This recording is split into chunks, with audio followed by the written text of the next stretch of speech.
Masih di Sapa Indonesia Malam bersama saya Friska Clarissa. Menteri Perumahan dan Kawasan Permukiman Marwarar Sirait menyebut pemerintah akan mengejar tanah sitaan, termasuk hasil korupsi untuk pengadaan lahan program 3 juta rumah. Namun Ara mengklaim pengadaannya tetap akan mengacu pada aturan hukum.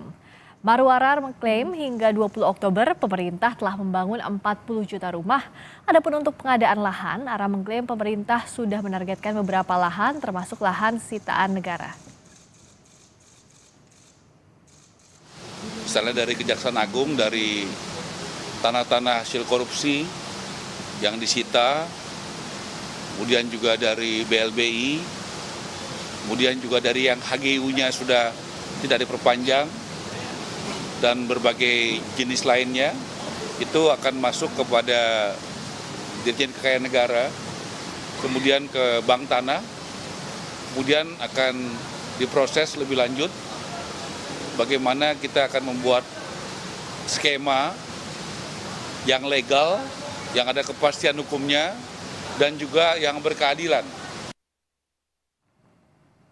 Wakil Menteri Perumahan dan Kawasan Permukiman Fahri Hamzah menyebut ada investor asal Qatar yang akan memberikan pendanaan untuk membangun 1 juta unit rumah di Indonesia. Menurut Fahri, inisiatif ini merupakan bagian dari target nasional pembangunan 3 juta rumah per tahun sesuai arahan Presiden Prabowo. Menyaksikan penandatanganan MOU pendanaan untuk 1 juta rumah, jadi saya izin duluan. Pendanaan dari mana, Pak? Yang dari Qatar akan hadir ini adalah salah seorang anggota dari kerajaan kita, dan beliau secara pribadi juga adalah investor. Sekarang teknisnya nanti akan tentu rapat akan ada pertemuan yang lebih teknis pada saat sudah dilakukan tahapan-tahapan pemilihan tanah, pengurusan izin dan sebagainya. Itu lebih teknis nanti. Menurut Menteri Keuangan Sri Mulyani yang dikutip dari akun media sosialnya, di tahun 2025 pemerintah menganggarkan 35 triliun rupiah di APBN untuk pembiayaan perumahan. Rincian dari anggaran itu yakni fasilitas likuiditas pembiayaan perumahan untuk 220 ribu unit rumah sebesar 28,2 triliun rupiah. Subsidi uang muka untuk 240 ribu unit rumah. Ada juga subsidi selisih bunga untuk lebih dari 743 ribu unit rumah senilai 4,52 triliun rupiah dan tapera untuk 14 ribu lebih unit rumah dengan anggaran 1,8 triliun rupiah. Menteri Perumahan dan Kawasan Permukiman Marwarar Sirait menyebut sejumlah insentif disiapkan untuk masyarakat berpenghasilan rendah agar bisa memiliki rumah. Di antaranya biaya bea perolehan hak atas tanah dan bangunan 0%, bentuk bangunan gedung 0%, serta penghapusan PPN selama 6 bulan untuk rumah di bawah 2 miliar rupiah. Saat debat kelima Pilpres 2024, Prabowo Subianto menjanjikan akan membangun 3 juta rumah untuk warga miskin. Rumah itu akan dibangun mulai dari kawasan pedesaan hingga perkotaan. Akan membangun 3 juta rumah untuk mereka yang belum punya rumah. 1 juta di pedesaan, 1 juta di pesisir, 1 juta di perkotaan. Menteri Perumahan dan Kawasan Permukiman Marwarar Sirait menyebut pemerintah serius membangun target 3 juta unit rumah untuk masyarakat berpenghasilan rendah. Namun dengan anggaran yang terbatas, bagaimana merealisasikannya? Kami bahas bersama anggota Komisi 5 DPR RI Bakri, bergabung juga ekonom senior Indef Tauhid Ahmad. Selamat malam Pak Bakri dan juga selamat malam Mas Tauhid. Selamat malam Mbak Friska. Selamat malam Mas Taufik. Pak Friska. Terima kasih sudah hadir. Sehat Pak Taufik. Terima kasih sudah hadir. Saya ke Pak Bakri dulu. Kalau terkait investor dari Qatar yang akan membangun 1 juta rumah vertikal di perkotaan, ini apakah sudah ada komunikasi dengan kementerian terkait dengan DPR? Ya, terima kasih Mbak Friska, Pak Tauhid, tentu juga para penonton Kompas TV dimanapun berada. Jadi yang jelas memang kita sudah pernah mendengar rencana pemerintah terhadap membangun 3 juta rumah per tahunnya, dan harapan kita juga mudah-mudahan ini bisa berjalan dengan tepat dan pasti. Kalau kita bercermin dengan pemerintahan terdahulu memang tidak tercapai ya, banyak hal-hal yang menjadi kendala, terutama masalah pembebasan lahan, administrasi daripada surat menyurat dan segala-galanya untuk memiliki sertifikat. Nah, mudah-mudahan dengan janjinya Pak Prabowo di pemilu 2024 kemarin ini untuk mewujudkan 3 juta rumah dengan cara langkah-langkah yang sudah kita dengar hari ini mudah-mudahan bisa tercapai. Apalagi Satgasnya tidak tanggung-tanggung ini, ya. Pak Hasim ini Satgas perumahannya langsung dan mudah-mudahan bisa didukung semua. Nah, baru-baru ini juga kami dengar dari swasta juga sudah mulai tertarik dari Qatar untuk 1 juta rumah. Nah, jadi kami dari DPR harapan kami mudah-mudahan akan optimis. Memang belum ada komunikasi yang pasti, yang jelas yang dilakukan terhadap adanya investor ini. Tapi niat baik daripada pemerintah selain untuk mensukseskan pangan, papan pun juga harus diselesaikan. Nah, oleh sebab itu harapan masyarakat khususnya di seluruh tanah air, masyarakat yang berpenghasilan rendah sangat berharap dengan janji-janji kampanye Pak Prabowo yang mudah-mudahan bisa diwujudkan. Ini harapan besar yang diinginkan sekali, yang dicita-citakan anak bangsa kita, bagaimana mereka bisa mempunyai rumah yang layak huni, Mbak. Oke, Mas Tauhid, kalau di breakdown apa yang jadi janji pemerintah termasuk anggaran 35 triliun rupiah, apakah itu bisa menopang kebutuhan perumahan bagi warga? Ya, kalau kita lihat ya, anggaran 35 triliun tadi kalau saya hitung kurang lebih memfasilitasi sekitar 1,2 sampai 1,3 juta rumah. Sehingga masih kurang sekitar 2,5 ya, sekitar mungkin ya sekitar 1,6 ya juta rumah. Meskipun tadi ada Qatar, kan jelas kalau Qatar mungkin tidak menembak rumah masyarakat menengah bawah ya, karena prinsip investor pasti ngambil yang menengah ke atas begitu. Nah, catatan pertama saya tentu saja ini masih ada backlog ya dari 3 juta.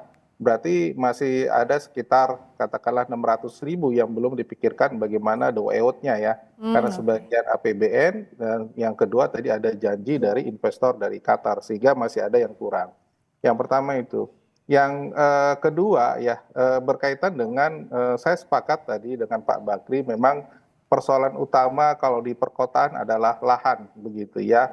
Lahan ini terutama untuk pembangunan perumahan itu terutama di daerah-daerah sekitar kota-kota besar sudah sangat mahal. Nah, kami khawatir memang meskipun ada fasilitasi pemerintah itu tidak sesuai dengan kemampu bayaran calon pemilik rumah ya, karena harganya sudah kadung mahal sementara APBN yang diterapkan ini relatif tidak bisa menjangkau harga-harga yang sudah berkembang termasuk lahannya. Meskipun tadi sudah disampaikan ada inisiatif misalnya lahan-lahan yang tidak dipakai dan sebagainya itu rata-rata jauh dari pusat-pusat pemukiman ataupun pusat masyarakat di mana mereka bekerja. Transportasi umum dan sebagainya masih jauh ya, Mas ya? Masih jauh. Nah, ini yang kemudian akhirnya mereka memilih untuk memilih lokasi yang terdekat dengan tempat kerja. Nah, yang ketiga saya kira catatan penting adalah dengan terutama masyarakat bawah ya. Kalau kita menengah mungkin masih ada bisa memfasilitasi, tapi yang bawah ini yang kemudian masyarakat miskin ini belum ada wujud konkretnya begitu ya. Karena kalau kita lihat dengan FLPP maupun subsidi bantuan bunga dan selisih bunga maupun tapera itu tidak menyentuh masyarakat miskin. Nah, ini yang kemudian padahal masyarakat miskin kita itu sekitar 27 rumah tangga, 27 juta orang atau sekitar mungkin sekitar 9 juta atau sampai 10 juta rumah tangga yang sebagian besar juga belum memiliki rumah. Nah, yang ini yang kemudian pada kelompok ini mekanismenya belum ketemu ya. Selama ini memang mereka sewa, jadi ada rumah susun, sewa dan sebagainya, tapi untuk memiliki rumah rasanya mereka belum terjangkau. Iya, nah sejauh ini bagaimana untuk menjangkau berbagai kalangan, Pak Bakri, termasuk juga masyarakat tidak mampu yang tidak tersentuh dengan skema anggaran 35 triliun rupiah ini? Karena kalau bicara soal tadi seperti Mas Tauhid bilang, fasilitas likuiditas pembiayaan perumahan atau FLPP, subsidi bantuan uang muka, subsidi selisih bunga, dan juga tapera itu tidak menyentuh warga miskin. Ya, baik, Mbak. Memang pengalaman saya di DPR sudah masuk periode keempat ini di Komisi 5 itu memang kendala-kendala itu terutama terkait dengan birokrasi, masalah lahan, aturan dan segala.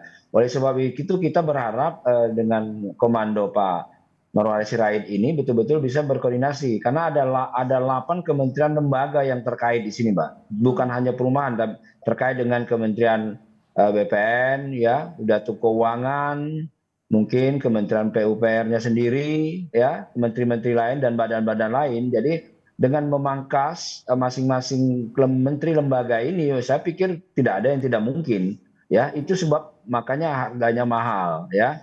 Nah, oleh sebab itu saatnya lah mungkin pemerintah ini untuk mengkoreksi kembali apa yang sudah diputuskan kemarin-kemarin sehingga betul-betul birokrasi yang panjang kemarin ini bisa dipotong. Nah, ini tentu juga akan membantu. Salah satu contoh umpamanya, ya, lahan yang tersedia itu mungkin yang ada yang tersedia di tengah kota mahal, ya. Kita bawa agak ke pinggir, tapi infrastruktur jalannya mungkin ada jalur kereta apinya ataupun jalur umumnya Sarana bisa penunjangnya jadi ya, Pak, ya? mereka.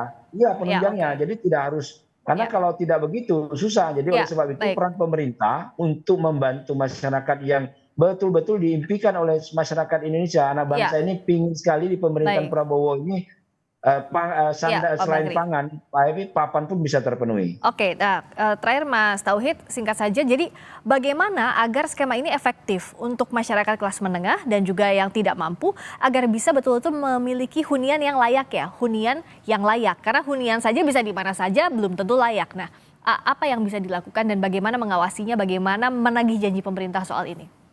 Ya, yang pertama saya kira memang harus menentukan target sasaran ya dari kelompok masyarakat mana yang kemudian disasar begitu ya.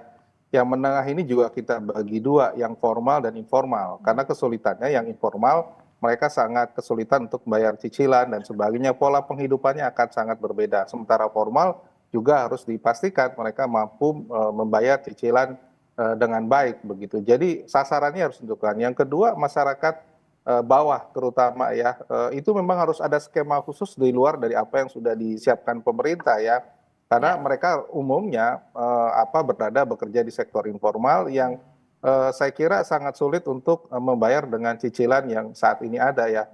Minimum untuk misalnya MBR itu rata-rata di atas 150 sampai 170 juta dengan tipe 21 atau 36 ya, sehingga bagi masyarakat yang miskin ini nggak kejangkau begitu ya. Dan mereka juga menginginkan punya rumah tapak ya, bukan rumah tower dan sebagainya. Ini yang kemudian memang harus ada skim khusus begitu. Yang ketiga saya kira memang perlu banyak investor-investor lain terutama yang juga menyasar masyarakat menengah ya.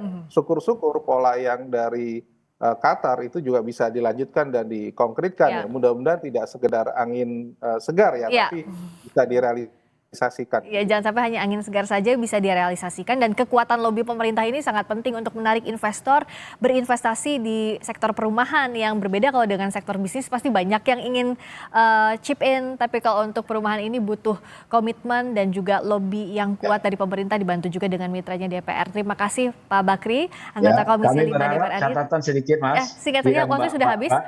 Singkat aja bahwa kita berharap MBR itu lebih besar untuk masyarakat yang tidak mampu. Itu yang nomor 1. Ya, terima kasih Pak Bakri, terima kasih juga Mas Tauhid Ahmad.